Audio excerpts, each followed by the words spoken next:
नमस्कार साथियों। तो कैसे हैं आप सब? आई होप आप बहुत अच्छे से होंगे और एग्जाम्स की तैयारी जो है वो कर रहे होंगे। तो स्वागत करती हूँ मैं आपका आज की इस क्लास में।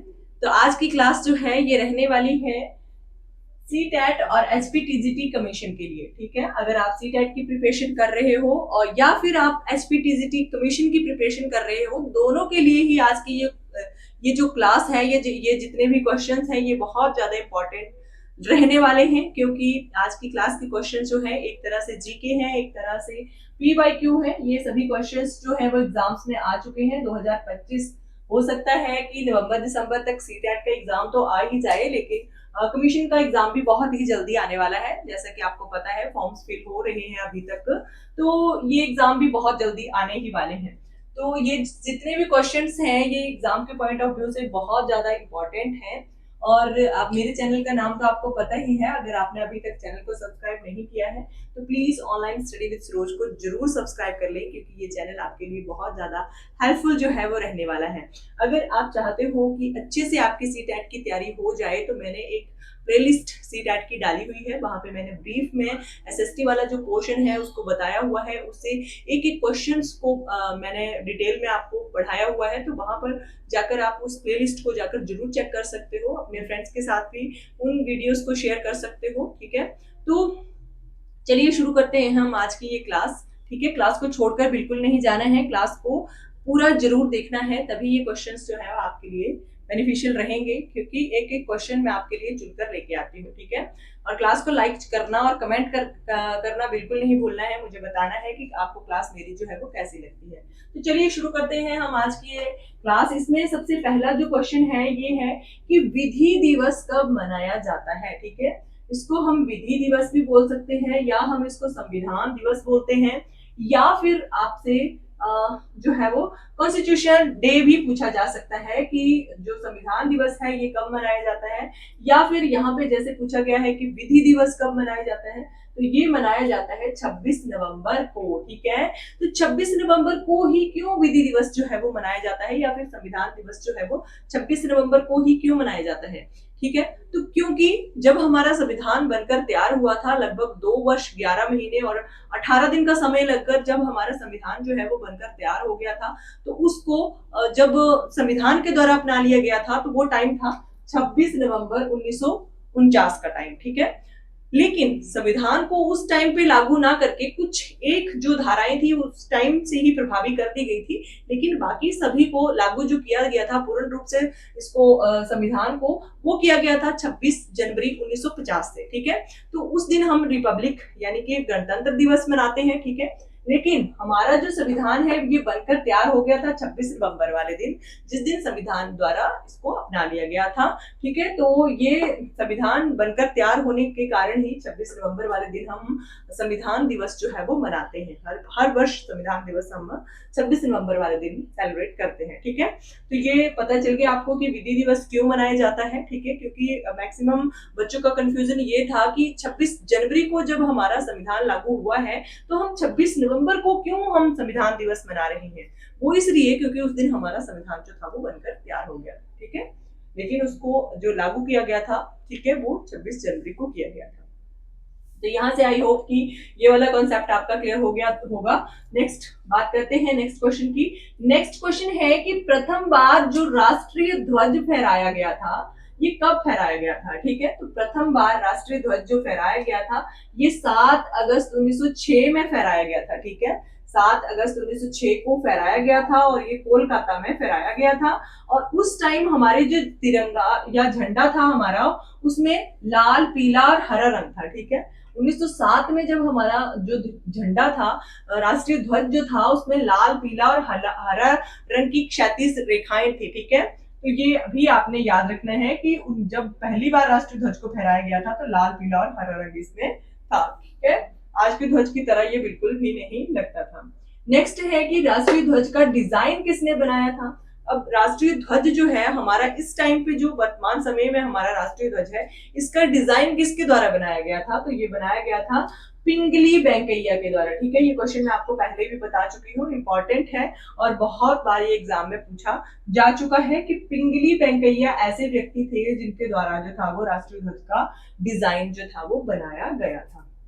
आगे नेक्स्ट क्वेश्चन है कि संविधान सभा के लिए चुनाव कब संपन्न हुए थे? ठीक है, तो संविधान सभा के लिए चुनाव जो थे ये हुए थे 1946 में। ठीक है, क्योंकि आपको पता है 9 दिसंबर 1946 से क्या हुआ था कि उस टाइम से हमारे संविधान की जो संविधान सभा बनकर तैयार हुई थी उसकी बैठकें होना शुरू हो गई थी। ठीक है, उस पर काम होना शुरू हो गया था। तो जब 1946 में ये संविधान सभा का चुनाव हुआ था, ठीक है, चुनाव हो गया था, संविधान सभा के लिए मेंबर्स जो थे वो सिलेक्ट कर लिए गए थे, उसके बाद ही संविधान सभा का जो बैठकें थी वो स्टार्ट हुई थी। तो 1946 का ईयर जो है वो आपने याद रखना है। संविधान सभा के लिए इस टाइम पर चुनाव जो थे वो संपन्न हो गए थे। ठीक है, और मैंने आपको इस क्वेश्चन में ये भी बता दिया कि पहली जो बैठक थी संविधान सभा की वो हुई थी 9 दिसंबर 1946 में।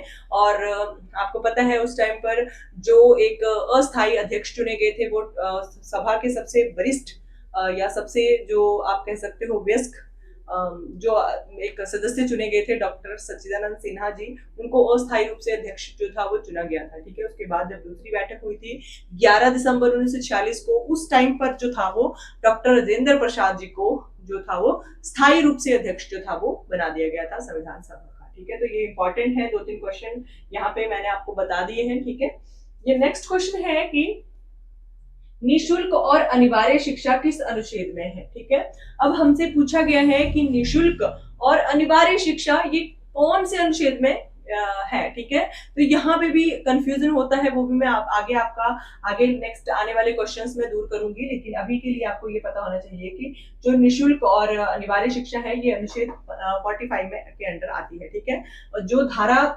45 है उसमें ये कहा गया है कि निशुल्क और अनिवार्य शिक्षा जो है वो होनी चाहिए। ठीक है, तो नेक्स्ट क्वेश्चन की बात करते हैं। नेक्स्ट क्वेश्चन है कि सती प्रथा का अंत किसके द्वारा किया गया था? ठीक है, तो सती प्रथा का अंत जो है आपको पता है, जो सती प्रथा के लिए सबसे ज्यादा जो काम किया गया है वो किया गया है राजा राम मोहन राय जी के द्वारा। ठीक है, राजा राम मोहन राय जी के द्वारा जो था वो सती प्रथा का अंत जो था वो किया गया था। अब इसी क्वेश्चन को घुमा फिरा के आपसे पूछा जा सकता है, इसी क्वेश्चन से एक और क्वेश्चन निकल जाता है कि राजा राम मोहन राय ने तो किया था सती प्रथा का अंत, लेकिन किया कैसे था? ठीक है, किसकी सहायता से किया था? तो ये पूछा गया है कि सती प्रथा के अंत का बिल जो था वो किसने पास किया था।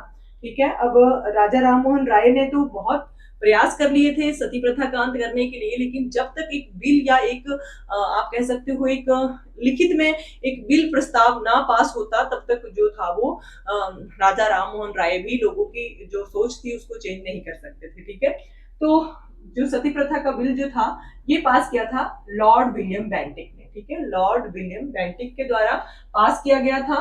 ठीक है, 1828 या फिर 29 भी आता है। ठीक है, कई जगह पे तो 28 ही आपने याद रखना है। उस टाइम पर ये बिल जो था वो पास किया गया था कि आज से कोई भी स्त्री जो है उसको सती जो है वो नहीं किया जाएगा। ठीक है, आपको पता है पहले क्या किया जाता था कि जो विधवा स्त्री होती थी उसको उसके पति के साथ ही जिंदा जो था वो जला दिया जाता था। ठीक है, तो ये इस प्रथा का अंत राजा राम मोहन राय और लॉर्ड विलियम बेंटिक के द्वारा जो एक बिल पास करके किया गया था। ठीक है, नेक्स्ट क्वेश्चन इंपॉर्टेंट है, यहाँ पर पूछा गया है कि मूल कर्तव्य यानी कि हमारे जो फंडामेंटल ड्यूटीज हैं वो कौन से अनुच्छेद में है। ठीक है, तो फंडामेंटल ड्यूटीज जो हैं, हम राइट्स की बात नहीं कर रहे हैं यहाँ पर, हम कर्तव्यों की बात कर रहे हैं, यानी कि ड्यूटीज की बात कर रहे हैं हम यहाँ पर।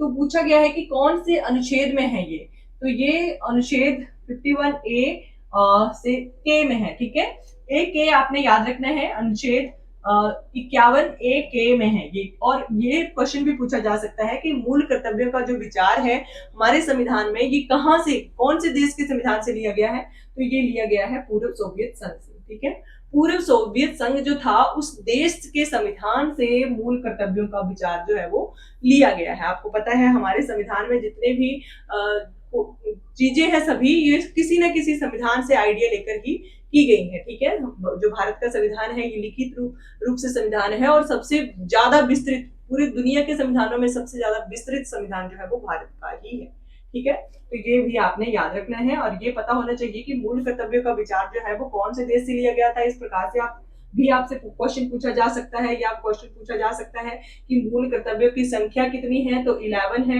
ये भी आपने याद रखना है। और इससे इस प्रकार क्वेश्चन पूछा गया है कि कहां पर ये है, तो अनुच्छेद 51A में है, ठीक है। पूर्व सोवियत संघ के संविधान से ये विचार जो है वो लिया गया है।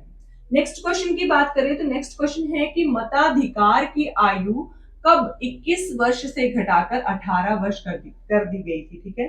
तो पहले क्या होता था कि पहले जो वोट देने का अधिकार है ये 21 ईयर से स्टार्ट होता था, ठीक है। मतदान करने का जो अधिकार है ये 21 ईयर से स्टार्ट होता था, यानी कि 21 वर्ष का जब कोई व्यक्ति या कोई बालक या बालिका हो जाएगी उसके बाद उसको जो था वो वोट देने का अधिकार जो था वो दिया जाता था। लेकिन इस अधिकार को जो उम्र घटाई गई थी 18 वर्ष की गई थी, ये कब की गई थी, ठीक है। तो ये की गई थी 20 दिसंबर 1999 में और 81वें संवैधानिक संशोधन द्वारा। ये भी पूछा जा सकता है कि कौन सा ये संशोधन था, तो ये 61 नंबर का संशोधन था जिसके द्वारा 21 वर्ष से 18 वर्ष वोट देने की आयु कर दी गई थी और ये 20 दिसंबर 1989 में ये जो था ये उम्र जो थी वो की गई थी और ये संशोधन 61 नंबर का ये संशोधन था, ठीक है। ये आपने याद रखना है, इंपॉर्टेंट है, ठीक है। तो ये आपसे 2-3 तरह से ये क्वेश्चन पूछा जा सकता है, मैंने सभी तरह से आपको बता दिया है। 16 एक अमेंडमेंट थी ये और 1989 में और 20 दिसंबर को ये हुई थी, ठीक है। नेक्स्ट क्वेश्चन की अगर हम बात करते हैं तो मोस्ट इंपॉर्टेंट क्वेश्चन है, अगर आप नोट्स बनाते हो तो वहां पर इस क्वेश्चन को जरूर नोट कर लें कि भारतीय संविधान के किस भाग में मौलिक अधिकार आते हैं, ठीक है। तो यहाँ से मैं आपको 2-3 क्वेश्चन बताऊंगी, इंपॉर्टेंट है सभी, आपने जरूर पढ़ के जाने हैं और जरूर पढ़ लेना है, जरूर याद कर लेना है। ये क्वेश्चन पूछा गया है कि भारतीय संविधान के किस भाग में जो मौलिक अधिकार है यानी कि फंडामेंटल राइट्स जो हैं, अब हम राइट्स की बात कर रहे हैं यहाँ पर, जो फंडामेंटल राइट्स हैं ये कौन से भाग में आते हैं, तो ये आते हैं भाग नंबर 3 में, ठीक है। भाग नंबर 3 में ये आते हैं। तो ये जो विचार है ये कौन से देश से लिया गया है, मैंने आपको कहा अभी कि जो संविधान हमारा है भारत का उसमें किसी ना किसी देश से कुछ ना कुछ चीज जो है वो ली गई है, ठीक है। एक तरह से सभी संविधानों का अध्ययन करके जो चीज जिस संविधान में अच्छी लगती थी उसको वहीं से उठा के अपने संविधान में डाल लिया जाता था, ठीक है। तो यहाँ पे जो हमारे मौलिक अधिकार हैं यानी कि जो फंडामेंटल राइट्स हैं हमारे, ये कौन से देश से लिए गए हैं, ये लिए गए हैं संयुक्त राज्य अमेरिका से। और ड्यूटीज कहां से ली गई हैं, ड्यूटीज ली गई हैं सोवियत संघ से, ठीक है, पूर्व सोवियत संघ से। तो ये आपको पता होना चाहिए। और मौलिक अधिकार जो है ये आते हैं भाग नंबर 3 में, ठीक है। ये इंपॉर्टेंट क्वेश्चन है। तो यहाँ पे नेक्स्ट क्वेश्चन है, वेरी इंपॉर्टेंट क्वेश्चन है ये भी। यहाँ पे पूछा गया है कि भारतीय संविधान का मैग्ना कार्टा जो है ये किस भाग को कहा जाता है। तो भारतीय संविधान का जो मैग्ना कार्टा है, ठीक है, ये कौन से भाग को कहा जाता है। जो संविधान का मैग्ना कार्टा कहा जाता है ये भाग नंबर 3 को ही कहा जाता है। और अभी मैंने आपको बताया कि भाग नंबर 3 में मौलिक अधिकार आते हैं, ठीक है। क्या आते हैं, मौलिक अधिकार, हमारे फंडामेंटल राइट्स जो हैं ये भाग नंबर 3 में आते हैं और इनको संविधान का मैग्ना कार्टा इस भाग को ही कहा जाता है, ठीक है। क्योंकि सबसे इंपॉर्टेंट भाग इसी भाग को माना जाता है, भाग नंबर 3 को, ठीक है। ये इंपॉर्टेंट है और बहुत बहुत बहुत बार ये क्वेश्चन जो है वो एग्जाम में पूछा गया है कि कौन सा भाग जो है संविधान का उसको मैग्ना कार्टा जो है वो कहा जाता है। तो भाग नंबर 3, इस भाग में हमारे फंडामेंटल ड्यूटीज राइट्स आते हैं, ठीक है, मौलिक अधिकार आते हैं, ठीक है। तो ये इंपॉर्टेंट है कि भारतीय संविधान का मैग्ना कार्टा भाग नंबर 3 को कहा जाता है। ये क्वेश्चन बहुत इंपॉर्टेंट है, आपने इसको जरूर याद रख लेना है। नेक्स्ट क्वेश्चन है कि राज्य के जो नीति निर्देशक सिद्धांत हैं ये कौन से भाग से लिए गए हैं, ठीक है। तो ये जो राज्य के नीति निर्देशक सिद्धांत है, अब यहाँ से भी 3 से 4 क्वेश्चन मैं आपको बताऊंगी, ठीक है। ये भी इंपॉर्टेंट है और बहुत बार एग्जाम में पूछे गए हैं और बहुत तरह से ये क्वेश्चन एग्जाम में पूछा जाता है कि जो राज्य के नीति निर्देशक सिद्धांत हैं ये कौन से भाग से लिए गए हैं। तो ये लिए गए हैं भाग नंबर 4 से। और ये जो इस प्रकार से भी आपसे क्वेश्चन पूछा जा सकता है कि जो राज्य के नीति निर्देशक सिद्धांत हैं ये कौन सी धारा से लेकर कौन सी धारा तक है या कौन से अनुच्छेद से लेकर कौन से अनुच्छेद तक है। तो जो राज्य के नीति निर्देशक सिद्धांत है ये अनुच्छेद 36 से लेकर 51 तक है, ठीक है। 36 से लेकर 51 तक जो है ये राज्य के नीति निर्देशक सिद्धांत है, ठीक है। और ये भाग नंबर 4 में है। और ये जो राज्य के नीति निर्देशक सिद्धांत है इनका विचार कौन से देश से लिया गया है? ये लिया गया है आयरलैंड से, ठीक है। मोस्ट इंपॉर्टेंट क्वेश्चन, तो यहीं से मैंने आपको 3 से 4 क्वेश्चन जो है वो बता दिए हैं कि भाग नंबर 4 में जो है वो राज्य के नीति निर्देशक सिद्धांत है और ये अनुच्छेद 36 से लेकर 51 तक है संविधान में। और ये जो विचार है राज्य के नीति निर्देशक सिद्धांतों का ये लिया गया है आयरलैंड से, ठीक है। आयरलैंड से ये विचार जो है वो लिया गया है, ठीक है। अब बात करते हैं नेक्स्ट क्वेश्चन की। तो नेक्स्ट क्वेश्चन है कि भारतीय संविधान का अनुच्छेद 15 क्या है? तो भारतीय संविधान का अनुच्छेद नंबर 15 जो है ये है भेदभाव की मनाही, ठीक है। ये और ये हमारा मौलिक अधिकार है, ठीक है। एक तरह से फंडामेंटल राइट है ये हमारा। और यहाँ पे जो 15 है ये इसमें बोला गया है कि चाहे व्यक्ति किसी भी धर्म का हो, किसी भी लिंग का हो, किसी भी नस्ल का हो या किसी भी रंग रूप का हो, आपको भेदभाव जो है वो नहीं करना है, ठीक है। तो भेदभाव की मनाही आती है अनुच्छेद 15 में, ठीक है। धारा नंबर 15 जो है उसमें उस अनुच्छेद में भेदभाव करने के लिए मनाही की गई है, ठीक है। अब नेक्स्ट क्वेश्चन भी मूल अधिकारों से ही आता है कि मूल अधिकारों में से जो संपत्ति का अधिकार है इस संशोधन के अंडर जो था वो उसको हटा दिया गया था। अब बात करते हैं कि जब हमारा संविधान जो था वो बनकर तैयार हुआ था तो उस टाइम हमारे पास थी 7 मौलिक अधिकार। कितने थे? 7 मौलिक अधिकार थे, जिनमें एक अधिकार जो था वो 31 अनुच्छेद 31 जो था यानी कि आर्टिकल 31 जो था उसमें संपत्ति का अधिकार हमें दे रखा था, ठीक है। लेकिन इस अधिकार को बाद में हटा दिया गया था, मूल अधिकारों से हटाकर इसको एक कानूनी अधिकार जो था वो बना दिया गया था, ठीक है। तो ये कब किया गया था और कौन से संशोधन में किया गया था? ठीक है, तो ये किया गया था 44वें संवैधानिक संशोधन में। और ये संशोधन जो था ये हुआ था 1978 में, ठीक है। तो 1978 में जब 44th अमेंडमेंट हुई थी, ठीक है, संविधान की, तो उस टाइम पर जो था वो संपत्ति के अधिकार को जो था उसको हटा दिया गया था, उसको एक कानूनी अधिकार जो था वो बना दिया गया था, ठीक है। तो ये इंपॉर्टेंट है, वेरी इंपॉर्टेंट क्वेश्चन है ये, और बहुत बार एग्जाम में ये क्वेश्चन पूछा जाता है, ठीक है। 1978 का टाइम आपने याद रखना है, और जो 44वां संवैधानिक संशोधन है ये भी याद रखना है। उस टाइम पर संपत्ति के अधिकार को मौलिक अधिकारों में से हटा दिया गया था। अब नेक्स्ट क्वेश्चन है, मोस्ट इंपॉर्टेंट क्वेश्चन है ये भी, और बहुत बार एग्जाम में पूछा जाता है कि किस अधिकार के तहत जो है 6 से 14 वर्ष के बच्चों के लिए शिक्षा का अधिकार मूल अधिकार माना गया, ठीक है।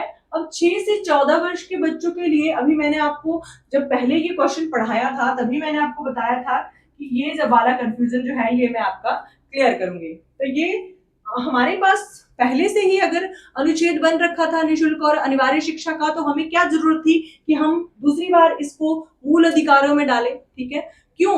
क्योंकि जब 1900 जो निःशुल्क और अनिवार्य शिक्षा का अनुच्छेद बना था, अनुच्छेद 45, ठीक है, अनुच्छेद जो 45 बना था निःशुल्क और अनिवार्य शिक्षा, तो उस टाइम पर क्या होता था कि फिर भी लोग जो थे वो बच्चों को स्कूल नहीं भेजते थे। बाद में सर्व शिक्षा अभियान लाया गया, वो मतलब स्कूल की जो एक तरह से नामांकन जो बढ़ाने के लिए बहुत सरकार के द्वारा कोशिशें की गई, लेकिन फिर भी लोग जो थे वो लड़कियों को स्कूल नहीं भेजते थे। लड़कियों को छोड़ो, लड़कों को भी स्कूल नहीं भेजना चाहते थे, क्योंकि वो लोग चाहते थे कि उनका बच्चा जो है वो घर में ही मेहनत मजदूरी करके जो है अपने परिवार का पालन पोषण करे। क्योंकि आपको पता है उस टाइम पर परिवार जो थे वो बहुत बड़े बड़े होते थे, 6 से 7 भाई बहन होते थे, तो उनका पालन पोषण करना अकेले माता पिता का जो था वो पूरा नहीं कर पाते थे। तो उस टाइम पर जो लोग थे वो स्कूलों में बच्चों को फिर भी नामांकन नहीं हो पा रहे थे। लेकिन अब सरकार ने क्या किया कि सरकार ने ये जो मूल अधिकार थे इसको 45 जो था हमारा अनुच्छेद, इसको मूल अधिकारों में नहीं रखा गया था, ठीक है। था तो निःशुल्क और अनिवार्य शिक्षा का, लेकिन इसमें ये बात नहीं कही गई थी कि कौन से बच्चे जो थे वो निःशुल्क और अनिवार्य शिक्षा लेंगे और कौन से बच्चे जो है वो नहीं लेंगे, ठीक है। तो अब जो था सरकार ने जो नामांकन थे उनको बढ़ाने के लिए 6 से 14 वर्ष तय कर दिए कि 6 से 14 वर्ष के बच्चे जितने भी हैं, उनको किसी भी तरह की मेहनत मजदूरी का काम करने नहीं लगाया जाएगा। उनको स्कूल पढ़ने के लिए ज़रूर भेजा जाएगा। अगर नहीं भेजा जाता है, तो उन माता-पिता के ऊपर कानूनी कार्रवाई भी हो सकती है, या जितने भी गार्डियन हैं, उनके ऊपर भी कानूनी कार्रवाई जो है वो हो सकती है, ठीक है? तो ये बात हो गई कि अब इसको मौलिक अधिकार बना दिया गया, और मौलिक अधिकारों की अवहेलना अगर कोई करेगा तो उसको सजा का जो था वो प्रावधान कर दिया गया। तो यहाँ पर उम्र तय कर दी गई कि 6 से 14 वर्ष के जितने भी बच्चे हैं, उनको शिक्षा दी जाएगी, और उनको शिक्षा का अधिकार मूल अधिकार में दे दिया गया, ठीक है? और पहले तो हमारे पास सिर्फ निःशुल्क और अनिवार्य शिक्षा का था, उसमें एज लिमिट नहीं सेट की गई थी। अब यहाँ पे एज लिमिट सेट कर दी गई कि 6 से 14 वर्ष के जितने भी बच्चे हैं, उससे ज्यादा उम्र के भी बच्चे आ सकते हैं, लेकिन 6 से 14 वर्ष की उम्र के बच्चे जो हैं, उनको तो शिक्षा देनी ही देनी है। यानी कि बेसिक एजुकेशन हर बच्चे के पास होनी चाहिए। बच्चा जो है अपना नाम पढ़ सके, अपना थोड़ा बहुत जो काम करना चाहता है वो कर सके, ठीक है? तो कोई भी भारत का कोई भी बच्चा अनपढ़ नहीं रहना चाहिए। उसके लिए 6 से 14 वर्ष के बच्चों के लिए शिक्षा का अधिकार जो था उसको मौलिक अधिकार बना दिया गया, और इसको रखा गया धारा 21A में, ठीक है? 21A में इसको रख दिया गया कि जितने भी 6 से 14 वर्ष के बच्चे हैं, उन सभी को शिक्षा दी जाएगी, ठीक है? तो आज की क्लास के लिए ये मोस्ट इंपॉर्टेंट क्वेश्चंस थे। बहुत ज्यादा क्वेश्चन तो नहीं थे, सिर्फ 15 ही क्वेश्चन थे। अगर आप डेली के ये 15 क्वेश्चंस भी प्रिपेयर करते हो, तो आपके लिए बहुत ज्यादा ये क्वेश्चंस बेनिफिशियल हो जाएंगे। आपकी एग्जाम की तैयारी बहुत अच्छे से हो जाएगी, ठीक है? तो ये मेरा मानना है, और ये सभी क्वेश्चंस एक तरह से PYQ थे, तो मोस्ट इंपॉर्टेंट थे। तो आई होप कि आपको ये आज की क्लास अच्छी लगी होगी, और अगर आपको क्लास अच्छी लगती है तो प्लीज लाइक करना बिल्कुल ना भूलें। मुझे कमेंट करके जरूर बताएं कि आपको मेरे पढ़ाए हुए क्वेश्चंस कैसे लगते हैं, और आपके लिए ये क्वेश्चन क्या बेनिफिशियल रहते हैं। अपने फ्रेंड्स के साथ वीडियो को शेयर जरूर करें, और वीडियो को लाइक करना बिल्कुल ना भूलें। Thank you for watching.